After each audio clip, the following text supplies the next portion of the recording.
नर और नारायण की प्रेरणादायक कथा। अगर ये मेरी कहानी पसंद आए तो प्लीज़ लाइक और सब्सक्राइब जरूर करें। भारतीय संस्कृति और धर्म में भगवान विष्णु के दो रूप प्रसिद्ध हैं, नर और नारायण। इन दोनों रूपों की कथा न केवल धार्मिक दृष्टि से महत्वपूर्ण है, बल्कि जीवन के उद्देश्यों, संघर्षों और सही मार्गों पर चलने की प्रेरणा भी देती है। ये घटना हमें ये सिखाती है कि सच्चा आदर्श जीवन वही है जिसमें सेवा, समर्पण और संघर्ष की भावना हो। कथा की पृष्ठभूमि। पुराणों के अनुसार भगवान विष्णु के दो रूप हैं, नर यानी कि मनुष्य और नारायण मतलब कि परमात्मा।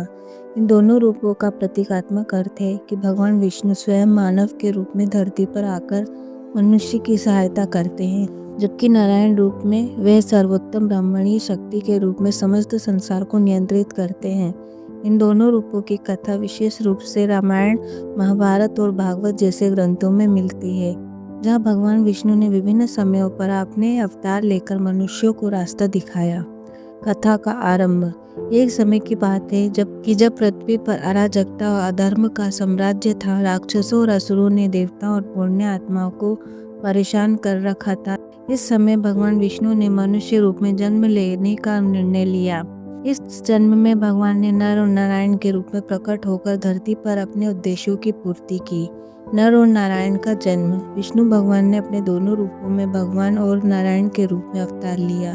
नर का एक रूप सामान्य मानव था, जबकि नारायण रूप अनंत, दिव्य और परमात्मा के रूप में था।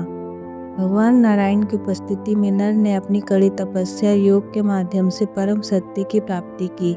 ये दोनों रूप एक दूसरे के पूरक थे। नर ने संघर्ष, परिश्रम और तपस्या के द्वारा जीवन के उद्देश्य को प्राप्त किया, जबकि नारायण ने अपनी दिव्य शक्ति से संसार को मार्गदर्शन दिया। नर और नारायण का संवाद। नर और नारायण का संवाद बहुत महत्वपूर्ण है, क्योंकि यह हमें जीवन के वास्तविक उद्देश्य को समझने में मदद करता है। नर अपने संघर्ष के दौरान कई बार निराश हुए, लेकिन नारायण ने उसे हमेशा सही मार्ग दिखाया। नारायण ने कहा, धैर्य रखो, जीवन में आने वाली कठिनाइयाँ केवल तुम्हारी परीक्षा है। तुम्हारा उद्देश्य केवल आत्मा की उन्नति और ईश्वर के साथ एकता है। नर ने नारायण से पूछा, हे भगवान, जब मैं संसार के दुखों और विपत्तियों से जूझ रहा हूँ तो मैं कैसे जानूं कि मेरा मार्ग सही है।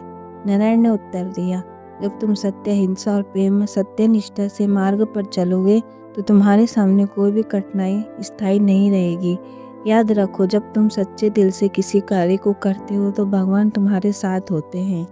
जीवन के उद्देश्य को समझा। नर और नारायण के संवाद से ये स्पष्ट होता है कि जीवन का उद्देश्य केवल भौतिक सुखों की प्राप्ति नहीं, बल्कि आत्मा की उन्नति और ईश्वर में एकता पर है। ये प्रेरणा देती है कि हमें हर कार्य को ईश्वर के साथ जुड़कर करना चाहिए और जीवन के हर पहलू में संतुलन बनाए रखना चाहिए। नर ने अपने संघर्ष के माध्यम से यह समझा कि वास्तविक सफलता और सुख तभी प्राप्त होता है जब हम अपने कर्तव्यों को पूरा ईमानदारी से निभाते हैं और ईश्वर के मार्गदर्शन पर चलते हैं।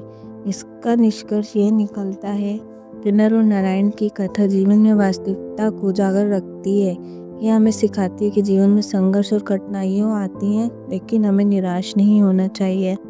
हमें केवल अपने कर्मों पर विश्वास रखना चाहिए और सच्चे मार्ग पर चलने का प्रयास करना चाहिए। भगवान नर और नारायण का समग्र रूप हमें यह संदेश देता है कि ईश्वर केवल हमारे साथ नहीं होते, बल्कि हमारे भीतर होते हैं, और जब हम अब सही मार्ग पर चलते हैं तो उनका आशीर्वाद हमें सफलता की ओर ले जाता है। इस कथा से हमें सीख मिलती है कि केवल आध्यात्मिक ज्ञान से नहीं, जीवन की समस्याओं का समाधान नहीं होता, बल्कि हमारे कर्म और संघर्ष ही भी उतना ही महत्वपूर्ण होते हैं। जीवन में समर्पण, धैर्य और सही दिशा की आवश्यकता होती है, और यही तत्व नर और नारायण की प्रेरणादायक कथा में निहित है। इस प्रकार नर और नारायण की यह प्रेरणा हमें कथा अपने जीवन के उद्देश्य को समझना और उसे प्राप्त करने के लिए साहस, धैर्य और आध्यात्मिकता के मार्ग पर चलने की प्रेरणा देता है।